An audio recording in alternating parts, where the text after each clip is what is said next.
Shiromani committee ਵੱਲੋਂ ਪੰਜਾਬ ਦਾ ਦੁਖਾਂਤ ਦਰਸਾਉਂਦੀ ਅਤੇ ਭਾਈ ਜਸਵੰਤ ਸਿੰਘ ਖਾਲੜਾ ਤੇ ਬਣੀ ਫਿਲਮ ਪੰਜਾਬ 95 ਨੂੰ ਬਿਨਾਂ ਕੱਟਾਂ ਤੋਂ ਰਿਲੀਜ਼ ਕਰਨ ਦੀ ਮੰਗ ਕੀਤੀ ਗਈ ਹੈ।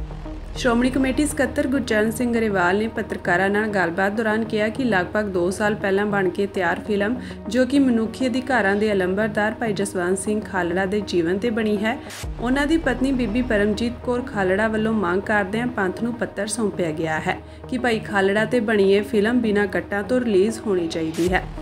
इस फिल्म ਨੂੰ परिवार की सहमति नाल बनाया गया है, पर बोर्ड वालों कट लाने की मांग करके फिल्म ਨੂੰ बदलਣ की कोशिश की जा रही है। इस ते बोलदे SGPC ਸਕੱਤਰ ने कहा कि यह फिल्म बिना कट्टां तो ही रिलीज़ होनी चाहिए है तो इस नूं यकीनी बनाउण लई श्रोमणी कमेटी जल्द ही कार्रवाई भी जरूर करेगी।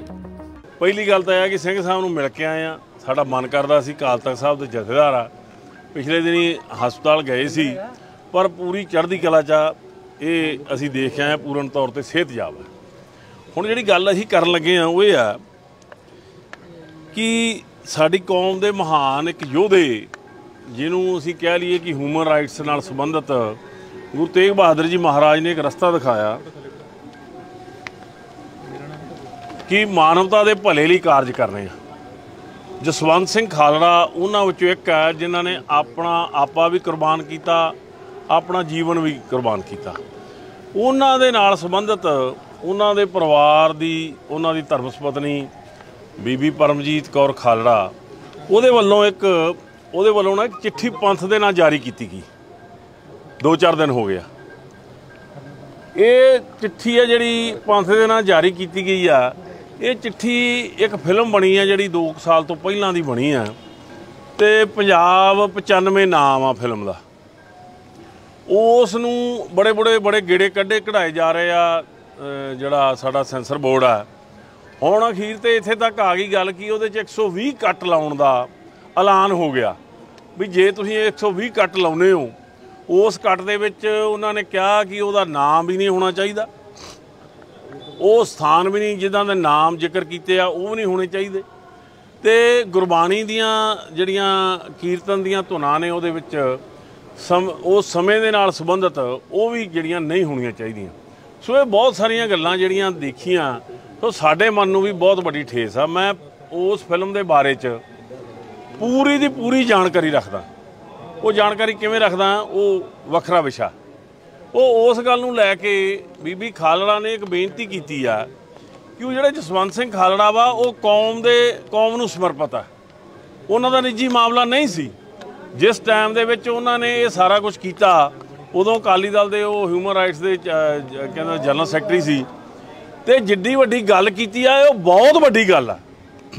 ਸਿੱਖਾਂ ਦੀ ਨਸਲਕੁਸ਼ੀ ਸ਼ਬਦ ਅਸੀਂ ਕਹਿੰਦੇ ਆ ਪਰ ਉਸ ਨਸਲਕੁਸ਼ੀ ਦੇ ਸਬੂਤ ਆ ਜਿਹੜੇ ਉਹ ਪੰਜਾਬ 95 ਦੇ ਵਿੱਚ ਜਿਹੜੇ ਸਾਹਮਣੇ ਦਿਖਾਏ ਗਏ ਆ ਉਹਦੇ ਮੁਕਾਬਲੇ ਤਾਂ ਮੈਂ ਕਹਿੰਦਾ ਵੀ ਇਸ ਜ਼ਿੰਦਗੀ 'ਚ ਮੈਂ ਏਡੀ ਵੱਡੀ ਇਸ ਤਰ੍ਹਾਂ ਦੀ ਇਤਿਹਾਸ ਦਰਸਾਉਂਦੀ ਕੋਈ ਫਿਲਮ ਨਹੀਂ। ਉਹ ਫਿਲਮ 'ਚ ਕਿਤੇ ਵੀ ਕੋਈ ਮਨੋਰੰਜਨ ਦੀ ਗੱਲ ਨਹੀਂ ਹੈਗੀ। ਤੱਥਾਂ ਦੇ ਆਧਾਰ ਤੇ ਜੋ ਕੁਛ 84 ਤੋਂ ਬਾਅਦ 10 ਸਾਲ ਇੱਕ ਦਹਾਕਾ ਜਿਹੜਾ ਇਸ ਪੰਜਾਬ ਦੇ ਵਿੱਚ ਗਵਰਨਰੀ ਰਾਜ ਜਾਂ ਬੇਅੰਤ ਸਿੰਘ ਦੇ ਰਾਜ 'ਚ KPS ਦੇ ਰਾਜ 'ਚ ਜੋ ਕੁਛ ਵਾਪਰਿਆ ਉਹਦੀ ਮੂੰਹ ਬੋਲਦੀ ਤਸਵੀਰ ਆ ਕਿ ਕਿਵੇਂ ਉਹ ਜਿਹੜਾ ਖਾਲੜਾ ਸਾਹਿਬ ਨੇ ਕਿਵੇਂ ਇਹ ਤੱਥ ਇਕੱਠੇ ਕੀਤੇ ਕਿ ਬੰਦਾ ਲੈ ਜਾਣਾ, ਮਾਰ ਕੇ ਉਹਨੂੰ ਲੈ ਆਉਣਾ ਤੇ ਉਹਨੂੰ ਅਣਪਛਾਤਾ ਕਹਿ ਕੇ ਉਹਨੂੰ ਸਾੜ ਦੇਣਾ ਤੇ ਇਹ ਕਈ ਕਾਂਡ ਐਸੇ ਵੀ ਆ ਜਿਹੜੇ ਕਿ ਉਹ ਬੰਦੇ ਮਾਰੇ ਉਹਨਾਂ ਨੇ ਪਰ ਉਹਨਾਂ ਦੇ ਸਾਹ ਚੱਲਦੇ ਸੀ ਉਹ ਫੇਰ ਹਸਪਤਾਲ 'ਚੋਂ ਖੋਹ ਕੇ ਮੋਰਚਰੀ 'ਚੋਂ ਖੋਹ ਕੇ ਲਿਜਾ ਕੇ ਉਹ ਦੁਬਾਰਾ ਮਾਰਤੇ। ਸੋ ਇਹ ਜਿਹੜੀ ਫਿਲਮ ਆ ਕਿਸੇ ਵੀ ਤਰ੍ਹਾਂ ਸਿਆਸਤ ਦਾ ਪ੍ਰਭਾਵਿਤ ਨਹੀਂ ਆ, ਕੋਈ ਸਿਆਸਤ ਦੀ ਗੱਲ ਨਹੀਂ ਕਰਦੀ। ਇਹ ਜਿਹੜਾ ਨਿਜ਼ਾਮ ਸੀਗਾ ਉਸ ਸਮੇਂ ਜਿਹਨੇ ਸਿੱਖਾਂ ਦਾ ਕਤਲੇਆਮ ਕੀਤਾ ਤੇ ਸਹੀ ਨਸਲਕੁਸ਼ੀ ਕੀਤੀ। ਆਪਾਂ ਸਾਰੇ ਜਾਣਦੇ ਹਾਂ, ਤੁਸੀਂ ਇਸ ਮਾਝੇ ਨਾਲ ਸੰਬੰਧਿਤ ਹੋ ਵੀ ਕਈ ਪਿੰਡ ਐਸੇ ਸੀ ਜਿਨ੍ਹਾਂ 'ਚ 20-20 ਸਾਲ ਜਿਹੜੀ ਆ ਜੰਨ ਨਹੀਂ ਚੜੀ। ਇਹ ਦੁਖਾਂਤ ਆ ਸਿੱਖਾਂ ਦਾ। ਸੋ ਉਸ ਦੁਖਾਂਤ ਨਾਲ ਸੰਬੰਧਿਤ ਸਾਡੇ ਦਿਲ ਤੇ ਇੱਕ ਦਰਦ ਹੈ ਕਿ ਉਹ ਦੁਖਾਂਤ ਅੱਜ ਦੀ ਪੀੜ੍ਹੀ ਦੇ ਅੰਦਰ ਤੇ ਦੁਨੀਆ ਦੇ ਅੰਦਰ ਪਰਦੇ ਰਾਹੀਂ ਫਿਲਮ ਦੇ ਰਾਹੀਂ ਜਿਹੜਾ ਆਉਣਾ ਚਾਹੀਦਾ। ਸੋ ਇਹ ਸਰਕਾਰਾਂ ਜਾਂ ਸੈਂਸਰ ਬੋਰਡ, ਮੈਂ ਹੈਰਾਨ ਇਸ ਗੱਲ ਤੋਂ, ਮੇਰੇ ਕੋਲ ਤਾਂ ਇੱਕ ਸਵਾਲ ਸੀਗਾ ਪਰ ਉਹ ਸਵਾਲ ਦਾ ਜਵਾਬ ਨਹੀਂ ਮਿਲਿਆ। ਜੇ ਰਾਜਨੀਤਿਕ ਤੌਰ ਤੇ ਕਰੀਏ ਕਿਉਂ ਭਾਰਤੀ ਜਨਤਾ ਪਾਰਟੀ ਕਾਂਗਰਸ ਵੱਲੋਂ ਕੀਤੇ ਜ਼ੁਲਮਾਂ ਤੇ ਜ਼ਬਰ ਦੇ ਉੱਤੇ ਮਿੱਟੀ ਪਾਉਣਾ ਚਾਹੁੰਦੀ ਆ? ਕਿਉਂਕਿ ਸੈਂਸਰ ਬੋਰਡ ਜਿਹੜਾ ਸੈਂਟਰ ਦੇ ਅੰਦਰ ਆ, ਕੇਂਦਰ ਦੇ ਅੰਡਰ ਆ। ਅੱਜ ਅਸੀਂ ਇਸ ਮਾਮਲੇ 'ਚ ਜਿਹੜੀ ਬੀਬੀ ਪਰਮਜੀਤ ਕੌਰ ਜੀ ਨੇ ਜਿਹੜੀ ਇੱਕ ਵੇਦਨਾ ਜ਼ਾਹਰ ਕੀਤੀ ਆ, ਉਸ ਗੱਲ ਨੂੰ ਲੈ ਕੇ ਅਕਾਲ ਤਖਤ ਸਾਹਿਬ ਜਿਹੜਾ ਫੈਡਰੇਸ਼ਨ ਦਾ ਇੱਕ ਵਫਦ ਆ, ਅਕਾਲ ਤਖਤ ਸਾਹਿਬ ਦੇ ਜਥੇਦਾਰ ਸਾਹਿਬ ਨੂੰ ਅਸੀਂ ਬੇਨਤੀ ਕੀਤੀ ਆ। ਭਾਵੇਂ ਕਿ ਉਹਨਾਂ ਨੂੰ ਇਸ ਗੱਲ ਬਾਰੇ ਪਹਿਲਾਂ ਵੀ ਜਾਣਕਾਰੀ ਸੀ, ਪਰ ਅਸੀਂ ਉਹਨਾਂ ਨੂੰ ਬੇਨਤੀ ਕੀਤੀ ਆ ਕਿ ਇਸ ਫਿਲਮ ਨੂੰ ਜਿਵੇਂ ਇਹਦੇ ਵਿੱਚ ਜ਼ਿਕਰ ਕੀਤਾ ਗਿਆ, ਅਕਾਲ ਤਖਤ ਸਾਹਿਬ ਦੇ ਬਾਰੇ ਜ਼ਿਕਰ ਕੀਤਾ ਗਿਆ, ਉਹਨਾਂ ਨੇ ਕਿਹਾ ਕਿ ਅਸੀਂ ਅਕਾਲ ਤਖਤ ਸਾਹਿਬ ਅਤੇ ਸ਼੍ਰੋਮਣੀ ਗੁਰਦੁਆਰਾ ਪ੍ਰਬੰਧਕ ਕਮੇਟੀ ਨੂੰ ਫਿਲਮ ਦੇਖਣ ਦੇ ਆਪਣਾ ਸੰਦੇਸ਼ ਦੇਣ ਦੀ ਬੇਨਤੀ ਕਰਦੇ ਹਾਂ। ਤੇ ਬਿਲਕੁਲ ਸਿੱਖਾਂ ਦੀ ਸਰਮੌਰ ਸੰਸਥਾ, ਸਿੱਖਾਂ ਨਾਲ ਸੰਬੰਧਿਤ ਮਾਮਲਾ ਵਾ, ਸਿੱਖਾਂ ਦੀ ਨਸਲਕੁਸ਼ੀ ਦਾ ਮਸਲਾ, ਤੇ ਇਹ ਦੋਨੇ ਸੰਸਥਾਵਾਂ ਜਿਹੜੀਆਂ ਉਹਨਾਂ ਨੂੰ ਇਸ ਬਾਰੇ ਵਿਚਾਰ ਦੇਣਾ ਚਾਹੀਦਾ। ਸੋ ਸਿੰਘ ਸਾਹਿਬ ਨੇ ਇਹ ਸਾਰੀ ਵਿਚਾਰ ਜਿਹੜੀ ਆ ਬਹੁਤ ਥਰਮੇ ਨਾਲ ਸਮਝੀ ਹੈ ਤੇ ਸੁਣੀ ਆ, ਸਾਡੀ ਭਾਵਨਾ ਨੂੰ ਸਮਝਿਆ, ਤੇ ਉਹਨਾਂ ਨੇ ਇਹਦੇ ਤੇ ਕਿਹਾ ਵੀ ਮੈਂ ਇਹਦੇ ਤੇ ਜਲਦੀ ਕੋਈ ਨਾ ਕੋਈ ਕਾਰਵਾਈ ਕਰਦਾ। ਸੋ ਇਸ ਗੱਲ ਨੂੰ ਲੈ ਕੇ ਜਿਹੜੀ ਫੈਡਰੇਸ਼ਨ ਹੈ ਆਪਣਾ ਬਣਦਾ ਫਰਜ਼ ਲੈ ਕੇ ਅੱਜ ਅਕਾਲ ਤਖਤ ਸਾਹਿਬ ਵਿਖੇ ਪਹੁੰਚੀ ਸੀ। ਸੋ ਅਸੀਂ ਆਵਾਮ ਨੂੰ ਵੀ ਇਹ ਬੇਨਤੀ ਕਰਦੇ ਹਾਂ, ਸਰਕਾਰਾਂ ਨੂੰ ਵੀ ਬੇਨਤੀ ਕਰਦੇ ਹਾਂ ਕਿ ਇਤਿਹਾਸ ਨੂੰ ਮਾਰਿਆ ਨਹੀਂ ਜਾ ਸਕਦਾ।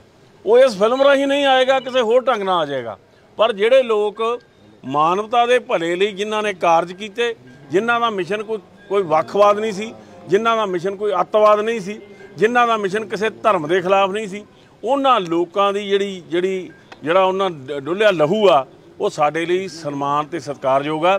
ਸਾਨੂੰ ਸਾਰੇ ਲੋਕਾਂ ਨੂੰ ਉਹਨਾਂ ਦੇ ਨਾਲ ਖੜਨਾ ਚਾਹੀਦਾ। ਉਹਨਾਂ ਦੀ ਇਹ ਜ਼ਿੰਦਗੀ ਦੇ ਆਧਾਰ ਜਿਹੜੀ ਫਿਲਮ ਹੈ, ਇਹ ਬਗੈਰ ਕੱਟਾਂ ਤੋਂ ਜਿਹੜੀ ਇਹ ਆਉਣੀ ਚਾਹੀਦੀ ਆ।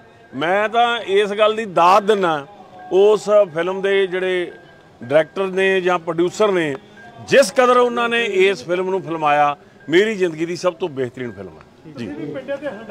ਪ੍ਰੇਮ ਨਹੀਂ ਦਿੱਤਾ ਤੁਹਾਨੂੰ ਲੱਗਦਾ ਕਿ ਉਹ ਜਿਹੜੇ ਪ੍ਰੇਮ ਨਹੀਂ ਸਿੱਧੇ ਚੱਲ ਗਏ, ਤੁਸੀਂ ਕਈ ਮੁੰਡੇ ਜਿਹੜੇ ਨੌਜਵਾਨ ਸੀ ਉਦੋਂ ਦੇ ਉਹ ਨਹੀਂ ਚੱਲ ਸਕੇ, ਪਰਿਵਾਰ ਹੀ ਰੁਲ ਗਏ। ਅੱਜ ਵੀ ਜਿਹੜੇ ਨੇ ਉਹ ਛੱਤਾਂ ਤੋਂ ਬਗੈਰ ਕਈ ਪਰਿਵਾਰ ਰਹਿ ਰਹੇ ਨੇ, ਪਰ ਸ਼੍ਰੋਮਣੀ ਗੁਰਦੁਆਰਾ ਪ੍ਰਬੰਧਕ ਕਮੇਟੀ ਦੀਆਂ ਸਿੱਖ ਸੰਸਥਾਵਾਂ ਉਹਨਾਂ ਪਰਿਵਾਰ ਨੂੰ ਸੰਭਾਲਣ ਤੋਂ ਦੇਖੋ ਇਹ ਜਿਹੜੀ ਗੱਲ ਤੁਸੀਂ ਕਹੀ ਆ ਪਿੰਡੇ ਦੇ ਹੰਡਾਇਆ, ਇਸੇ ਤਾਂ ਹੀ ਇਸ ਦਰਦ ਨੂੰ ਸਮਝਦੇ ਆ, ਤਾਂ ਹੀ ਇਸ ਦਰਦ ਨੂੰ ਸਮਝਿਆ ਜਾ ਰਿਹਾ। ਕਰੀਬ 30 ਸਾਲ ਤੋਂ ਬਾਅਦ ਜਿਹੜੀ ਇਹ ਗੱਲ ਕਿਸੇ ਨੇ ਪਰਦੇ ਤੇ ਲਿਆਂਦੀ ਆ। ਸ਼੍ਰੋਮਣੀ ਕਮੇਟੀ ਵਾਲੇ ਮੁੱਦੇ ਦੀ ਗੱਲ ਆ, ਮੈਂ ਜਿਵੇਂ ਤੁਸੀਂ ਕਿਹਾ ਵੀ ਅਸੀਂ ਹੰਡਾਇਆ, ਤੇ ਸ਼੍ਰੋਮਣੀ ਕਮੇਟੀ ਨੇ ਤਾਂ ਸਾਨੂੰ ਬਹੁਤ ਮਾਣ ਦਿੱਤਾ। ਮਾਣ ਇਹ ਨਾ ਕਹਿ ਲਈਏ ਕਿ ਅਸੀਂ ਜੋਧਪੁਰ ਜੇਲ੍ਹ ਜਿੱਥੇ ਕੋਈ ਪਰਿੰਦਾ ਵੀ ਨਹੀਂ ਲੰਘਦਾ ਸੀ, ਉੱਥੋਂ 5-4 ਸਾਲ ਸ਼੍ਰੋਮਣੀ ਕਮੇਟੀ ਹੀ ਪਹੁੰਚਦੀ ਰਹੀ। ਸਾਡੇ ਮਾਂ-ਬਾਪ ਕੋਲੇ ਇੰਨਾ ਪੈਸਾ ਨਹੀਂ ਸੀਗਾ ਕਿ ਉਹ ਉੱਥੇ ਜਾ ਕੇ ਸਾਡੀ ਮੁਲਾਕਾਤ ਕਰ ਲੈਂਦੇ। ਸਾਡੇ ਵਕੀਲ ਕੀਤੇ, ਅੱਜ ਵੀ ਜਿੰਨੇ ਵੀ ਕੋਈ ਪੀੜਤ ਜਾਂ ਪ੍ਰਭਾਵਿਤ ਨੇ, ਸ਼੍ਰੋਮਣੀ ਕਮੇਟੀ ਉਹਨਾਂ ਨਾਲ ਖੜੀ ਆ। ਇਹ ਰਿਕਾਰਡ ਤੇ ਆ, ਇਹ ਕੋਈ ਇੰਨੀ ਗੱਲ ਕਹਿਣ ਵਾਲੀ ਨਹੀਂ। ਕੋਈ ਸਾਡੇ ਸ਼ਹੀਦ ਪਰਿਵਾਰ ਆ, ਉਹਨਾਂ ਨਾਲ ਖੜੀ ਆ। ਸਾਡੇ ਜਿਹੜੇ ਜਿਹਨਾਂ ਧਰਮੀ ਫੌਜੀ ਆ, ਉਹਨਾਂ ਨਾਲ ਖੜੀ ਆ। ਜੋਧਪੁਰ ਜੇਲ੍ਹ ਵਾਲੇ ਕਿੰਨੇ ਦੇਖੋ ਇੱਥੇ ਅੱਜ ਨੌਕਰੀ ਕਰ ਰਹੇ ਆ, ਉਹਨਾਂ ਦੇ ਬੱਚੇ ਕਰ ਰਹੇ ਆ। ਸੋ ਸ਼੍ਰੋਮਣੀ ਕਮੇਟੀ ਆਪਣੇ ਥਾਂ ਤੇ ਕਰਦੀ ਆ। ਸੋ ਇਹ ਗੱਲ ਠੀਕ ਆ ਕਿ ਉਹ ਦਰਦ ਜਿਹੜਾ ਹੰਢਾਇਆ ਸੀ, ਉਸ ਦਰਦ ਦੇ ਕਰਕੇ ਸਾਨੂੰ ਇਹ ਪਤਾ ਕਿ ਇਹ ਦਰਦ ਕਿੱਡਾ ਵੱਡਾ, ਉਹ ਦਰਦ ਲੋਕਾਂ ਦੇ ਵਿੱਚ ਜਾਣਾ ਚਾਹੀਦਾ, ਅੱਜ ਦੀ ਪੀੜ੍ਹੀ ਤੱਕ ਜਾਣਾ ਚਾਹੀਦਾ। ਗਰੇਵਾਲ ਸਾਹਿਬ, ਸੈਂਸਰ ਬੋਰਡ ਦੋਹਰੇ ਮਾਪਦੰਡ ਅਪਣਾ ਰਿਹਾ, ਇੱਕ ਪਾਸੇ ਐਮਰਜੈਂਸੀ ਨੂੰ ਰਿਲੀਜ਼ ਕਰਦਾ, ਦੂਸਰੇ ਪਾਸੇ ਪੰਜਾਬ 95 ਨੂੰ ਰੋਕ ਲਾਉਂਦਾ। ਬਿਲਕੁਲ ਇਹੋ ਹੀ ਗੱਲ ਆ। ਦੇਖੋ 6 ਕੱਟਾਂ ਦੀ ਗੱਲ ਆਈ, 6 ਕੱਟਾਂ ਦੀ, ਤੇ ਬੀਬੀ ਦੇ ਮੈਂ ਬਾਹਲਾ ਨਹੀਂ ਉਹਨੂੰ ਤਵੱਜੋ ਦੇਣਾ ਚਾਹੁੰਦਾ, ਕਿਉਂਕਿ ਉਹ ਬੇਲੋੜਾ ਆਪਣਾ ਮੁੱਦਾ ਉਠਾ ਕੇ ਆਪਣੀ ਫਿਲਮ ਦੀ ਪ੍ਰਮੋਸ਼ਨ ਕਰ ਰਹੀ ਆ। ਪਰ ਉਹਨੇ 6 ਕੱਟਾਂ ਦੇ ਉੱਤੇ ਬੜਾ ਹਾਏ ਬਾਏ ਕੀਤਾ, ਤੇ 6 ਕੱਟਾਂ ਤੋਂ ਬਾਅਦ ਹੁਣ ਹਰਿਆਣਾ ਦੀ ਹੋ ਗਈ ਇਲੈਕਸ਼ਨ, ਉਹਦੀ ਫਿਲਮ ਰਿਲੀਜ਼ ਹੋ ਜਾਣੀ ਆ। ਇੱਕ ਪਾਸੇ 6 ਕੱਟ ਨੇ ਜਿਹਦੇ 'ਚ ਦਿਖਾਇਆ ਗਿਆ ਕਿ ਉਹਦੇ 'ਚ ਸਿੱਖਾਂ ਦੀ ਅਕਸ ਨੂੰ ਢਾਹ ਲਾਈ ਗਈ ਆ, ਦੀਦੀ ਆ। ਇਸ ਫਿਲਮ ਦੇ ਵਿੱਚ ਕਿਸੇ ਤਰ੍ਹਾਂ ਦਾ ਧਰਮ ਦੇ ਖਿਲਾਫ ਨਹੀਂ, ਕਿਸੇ ਕੋਈ ਮਜ਼ਹਬ ਦੇ ਖਿਲਾਫ ਨਹੀਂ, ਕਿਸੇ ਵੀ ਪਾਰਟੀ ਦੇ ਮਸਲੇ 'ਚ ਨਹੀਂ। ਜੋ ਕੁਝ ਉਸ ਸਮੇਂ ਵਾਪਰਿਆ ਉਹਦਾ ਸਹੀ ਮੁਲਾਂਕਣ ਕੀਤਾ ਗਿਆ। ਈਵਨ ਕਿ ਜਿਹੜੀ ਫਿਲਮ ਬਾਅਦ 'ਚ ਜਿਹੜੀ ਉੱਥੇ ਫਿਲਮਾਈ ਗਈ, ਉਹ ਉਸੇ ਘਰ ਦੇ ਵਿੱਚ, ਉਸੇ ਹੀ ਟੇਬਲ, ਉਸੇ ਹੀ ਬੈੱਡ, ਉਹਨਾਂ ਹੀ ਦਰਵਾਜ਼ਿਆਂ 'ਚ, ਉਹਨਾਂ ਹੀ ਆਂਢੀ ਗੁਆਂਢੀਆਂ 'ਚ ਉਹ ਫਿਲਮ ਦਾ ਜਿਹੜਾ ਸਾਰਾ ਕੀਤਾ ਗਿਆ। ਤੇ ਮੈਨੂੰ ਇਹ ਵੀ ਪੂਰਾ ਪੁਖਤਾ ਪਤਾ ਕਿ ਹਰ ਗੱਲ ਜਿਹੜੀ ਆ ਉਸ ਸਮੇਂ ਦੇ ਜਿਹੜੇ ਮੁਰਦਾ ਘਾਟ, ਉਹਨਾਂ 'ਚੋਂ, ਹਸਪਤਾਲਾਂ 'ਚੋਂ ਤੇ ਪੁਲਿਸ ਥਾਣਿਆਂ 'ਚੋਂ ਇਹ ਸਾਰਾ ਰਿਕਾਰਡ ਆ। ਤੇ ਉਸ ਰਿਕਾਰਡ ਦੇ ਉੱਤੇ ਹੀ CBI ਨੇ ਜਿਹੜੀ ਆ ਜਾਂਚ ਕੀਤੀ, ਜਿਹਦੇ ਵਿੱਚ 11,000 ਦੇ ਕਰੀਬ ਜਿਹੜੇ ਆ ਉਹਨਾਂ ਨੇ ਪੁਸ਼ਟੀ ਕੀਤੀ ਆ। ਤੇ ਕਿਉਂਕਿ ਖਾਲੜਾ ਸਾਹਿਬ ਇਸ ਕੰਮ ਨੂੰ ਕਰਦਿਆਂ ਨਾ ਰਹੇ, ਰੱਬ ਨੂੰ ਪਿਆਰੇ ਹੋਏ, ਸ਼ਹੀਦ ਹੋ ਗਏ, ਇਹਨਾਂ ਨੇ ਜ਼ੁਲਮ ਕੀਤਾ। ਤੇ ਜੇ ਉਹ ਹੁੰਦੇ ਤੇ ਇੱਥੇ ਪਤਾ ਨਹੀਂ 50,000 ਦੇ ਕਰੀਬ ਉਹ ਨਾਂ ਇਕੱਠੇ ਕਰ ਲੈਂਦੇ। ਪਰ ਜੋ ਐਸਟੀਮੇਟ ਦਿਖਾਇਆ ਗਿਆ ਉਹ 25,000 ਲਾਸ਼ਾਂ ਦਾ।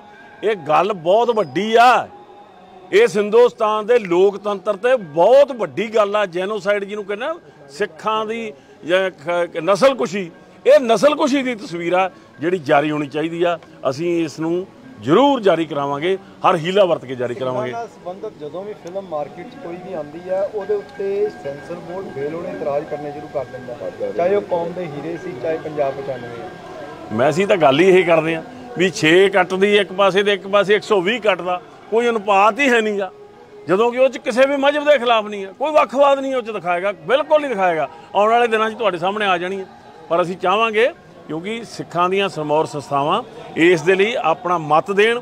ਸੋ ਮਤ ਦੇਣ ਵਾਸਤੇ ਸਿੰਘ ਸਾਹਿਬ ਨੇ ਸਾਨੂੰ ਵਿਸ਼ਵਾਸ ਦਿਵਾਇਆ ਕਿ ਆਉਣ ਵਾਲੇ ਇੱਕ ਅੱਧੇ ਦਿਨ 'ਚ ਹੀ ਮਤਲਬ ਇਸ ਬਾਰੇ ਆਪਣਾ ਜਿਹੜਾ ਪੱਖ ਆ ਉਹ ਅਸੀਂ ਜਾਰੀ ਕਰਾਂਗੇ। ਜਿਹੜੀ ਉਹਨੇ ਬੀਬੀ ਖਾਲੜਾ ਨੇ ਬੇਨਤੀ ਕੀਤੀ ਆ ਉਸ ਗੱਲ ਨੂੰ ਲੈ ਕੇ ਅਸੀਂ ਇਹ 'ਤੇ ਧਿਆਨ ਦੇਵਾਂਗੇ ਤੇ ਦੇਣਾ ਵੀ ਚਾਹੀਦਾ। ਸਾਨੂੰ ਪੂਰਾ ਵਿਸ਼ਵਾਸ ਆ ਸਿੰਘ ਸਾਹਿਬ ਇਸ ਗੱਲ ਲਈ ਪੂਰਾ ਸਹਿਯੋਗ ਕਰਨਗੇ।